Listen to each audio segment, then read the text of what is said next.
वो तो माननीय बाबा साहब अम्बेडकर की बहुत बड़ी देन है, जिसके चलते, संविधान के चलते ये देश चलता है। मेरा देश न तो रामायण से चलता है, न वेद से चलता है, न कुरान से चलता है। मेरा देश चलता है बाबा साहब अम्बेडकर के संविधान से चलता है।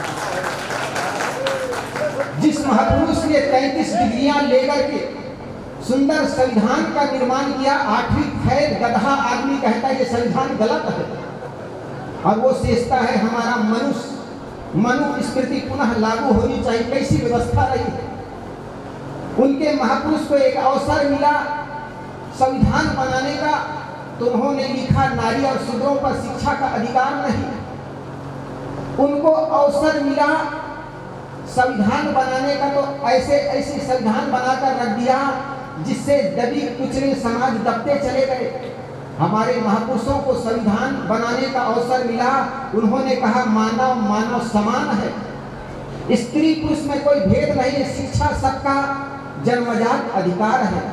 ये संविधान बनाकर हमारे महापुरुषों ने दिया। उन महापुरुषों ने जो दबे कुचले रहे, उन्होंने कभी प्रतिशोध की भावना से कोई संविधान का निर्माण नहीं किया। बाबा साहब ने कहा अपने घर में भले एक टाइम कम खाना बल्कि अपने बच्चों को सुंदर और संस्कारी बनाना, शिक्षित बनाना। मेरे मित्रों, बाबा साहब अम्बेडकर ने कहा कि शेरनी शिक्षा वह शेरनी का दूध है, जो समाज पिएगा वो समाज चौराहे पर दहाड़ेगा। और मैं चाहता हूं आपका समाज भले एक टाइम उपवास कह लेना, लेकिन अपने बच्चों को, बेटियों को और बेटा को पढ़ाना, ताकि शिक्षा के क्षेत्र में वे आगे बढ़ते चले जाए।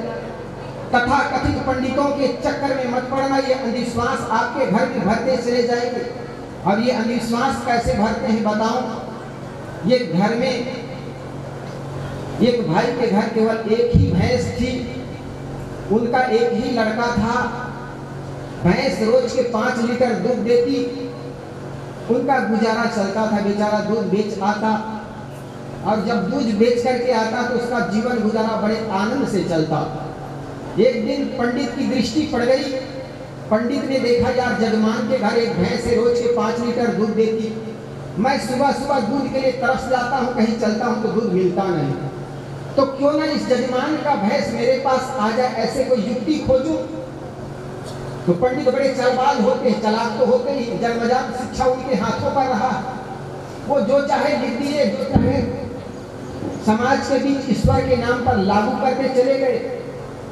तो सोचा ये भैंस हाथ लगे तो लगे कैसे। तो जजमान के दरवाजे में जाकर के रोने लगे। अब जब जजमान के दरवाजा में जाकर पंडित रोने लगे, तो अंदर से आवाज सुनकर जजमान निकले। जजमान ने देखा मेरे दरवाजे पर आज पंडित रो रहा है, बात क्या है। उनके मन में भी बड़ी करुणा आई, यार पंडित मेरे दरवाजे पर रो क्यों रहा है, क्या बात है। पंडित से पूछा, पंडित जी, गुरु जी, आप हमारे जजमान हैं, दरवाजे पर आज रो क्यों रहे हैं। पंडित ने कहा, जजमान क्या बताऊं, अगर ना बताऊं तो भी बात नहीं बनती, अगर बता दूं तो भी आपके घर में बड़ा आफत आने वाला है। जजमान ने कहा, पंडित आखिर बात क्या है, क्यों रो रहे हो। पंडित ने कहा, जजमान क्या बताऊं, आपका अकेला लड़का है और उनको शनि ग्रह लग गया है। अब देखो कैसे चालबाजी उनकी। अरे शनि ग्रह आकाश में है, किसी व्यक्ति पर लगेगा तुम्हारे कचुम्बर निकल जाएगा, लेकिन आदमी के अंदर ऐसा भ्रम घुसेड़ देता है, किसी पर ग्रह चढ़ जाता है, किसी पर अमंगल छा जाता है और आदमी मानते चले जाते, आदमी विचार नहीं करता। तो पंडित ने कहा, जजमान क्या बताऊं, तुम्हारा लड़का अकेला है और उसको भी शनि ग्रह लग गया है।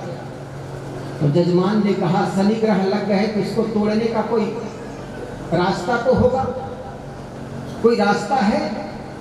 जजमान ने कहा, रास्ता तो है। पंडित ने कहा, रास्ता तो है। जजमान ने कहा, जल्दी बताइए पंडित जी, मेरे लड़के का शनि ग्रह उतर जाए। तो पंडित जी ने उनकी काली भैंस को देखी थी उन्होंने, तो उन्होंने कहा, कोई काली चीज दान कर दो, तुम्हारे लड़के का जो ग्रह है ना, वो ग्रह दूर हो जाएगा, भाग जाएगा। तो जजमान था, उनका एक मित्र था मास्टर जी, जैसे प्रहलाद जी मास्टर है ना कबीरपंथी, वो बड़े तार्किक विचारक थे।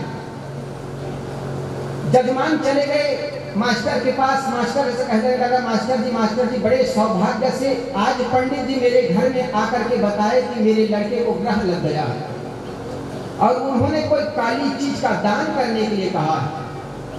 मास्टर जी बड़ा सोचे और सोच करके कहने लगा, यार उन्होंने मन में विचार किया, इनके लड़के को ग्रह लग गया है और लड़के को ग्रह लग गए तो काली चीज दान करने से इस लड़के का ग्रह उतर कैसे जाएगा।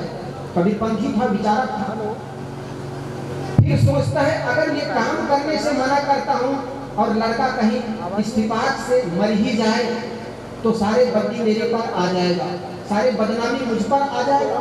तो उन्होंने बड़े युक्ति से काम लिया, अच्छा काली चीज दान ही करनी है ना, तो बाजार में चले जाओ और कोई काला रिबन दान कर देना। वो जजमान गया, एक दुकान में काला रिबन खरीद के आया, पंडित जी के पास गया, पंडित जी लीजिए दान और काटिए ग्रह। काला रिबन को देखकर पंडित जी अपने माथा ठोकने लगा कि मैं तो सोचा था वो काली भैंस की ओर इशारा किया, ये काली दान लेकर आ गया, काला कपड़ा लेकर आ गया। उन्होंने सोचा ये पॉइंट सही जगह लगी नहीं। उन्होंने बात बनाते हुए कहा कि जजमान तुम लाए तो काली चीज दान करने में, लेकिन एक पॉइंट और बढ़ गया, देर हो गई और समय जब खिसक जाता है तो बलि और बढ़ जाती है। तो ये काली चीज ये तो मुर्दा है, इसलिए दान काला हो साथ साथ जान वाला हो। ये तो कपड़ा मुर्दा लेकर आ गए हो, उनकी दृष्टि तो काली भैंस पर की, जान वाली। तो जजमान पूरा दौड़े दौड़े मास्टर के पास गए, मास्टर जी माफ करिए, एक पॉइंट और बढ़ गए। क्या बढ़ गए? दान काली हो साथ साथ जान वाली हो। अब देखो भैंस की तरफ इशारा कर रहा है। तो मास्टर जी ने कहा, अच्छा ऐसी बात है तो ऐसे कर, हमारे घर के पिछवाड़े में काली कुतिया है, अब ये दोनों शर्त लागू होता है, दान काला भी हो और जान वाला हो, तो वो काली भी है जान वाली भी, कुतिया को ले जाइए। वो जाकर के काली कुतिया को पकड़ करके पंडित जी के पास पहुंचे। पंडित जी लीजिए दान और काटिए ग्रह। पंडित जी ने माथा ठोक लिया, लगता है इस बार भी पॉइंट सही जगह पर पकड़ी गई। उन्होंने कहा, जजमान तुम लेट कर जाते हो जी, एक पॉइंट और बढ़ गया। सरकार क्या हुआ? कहे दान काली हो जान वाली साथ साथ चार पैर वाली तो है ही, लेकिन बच्चे वाले भी हो। भैंस उनके बच्चे भी आई हुई थी, वो बच्चे वाली भी हो और साथ साथ दूध वाली भी हो। अब जजमान तुरंत दौड़े दौड़े गए और मास्टर जी से कहने लगा, मास्टर जी पॉइंट और बढ़ गए। क्या हुआ? कहे दान काला हो साथ साथ जान वाला और चार पैर वाला दूध वाला, साथ लेकर कह दिया। उन्होंने कहा, यार कल एक मेरे घर के पिछवाड़े में काली कुतिया भी आई है, काली बिल्ली भी आई है। काली बिल्ली वो दूध भी दे रही है, उनके बच्चे पी रहे हैं, बच्चे भी हैं, सारे एक साथ लेकर चले जाऊंगा। पंडित जी के पास वो काली बिल्ली को लेकर पूरे बच्चे के साथ लेकर के पंडित जी के पास दौड़े दौड़े गए और पंडित जी से कहे, पंडित जी माफ करिए, ये लीजिए दान और काटिए ग्रह। पंडित जी ने जैसे काली बिल्ली को देखा, पूरा फैमिली के समेत उन्हें माथा ठोक लिया, लगता है इस बार भी पॉइंट सही जगह पर नहीं बैठा। ये सोच करके पंडित जी कहने लगा कि जजमान ग्रह आपको नहीं बल्कि ग्रह मुझे लग गया तुम्हारी भैंस को देखकर। हम दूसरे के धनाढ्यता को, दूसरे के धन को देखकर ईर्ष्या से जल जाते हैं और उस धन हमारे पास कैसे आए, ये पैतरा खेलते चले जाते हैं।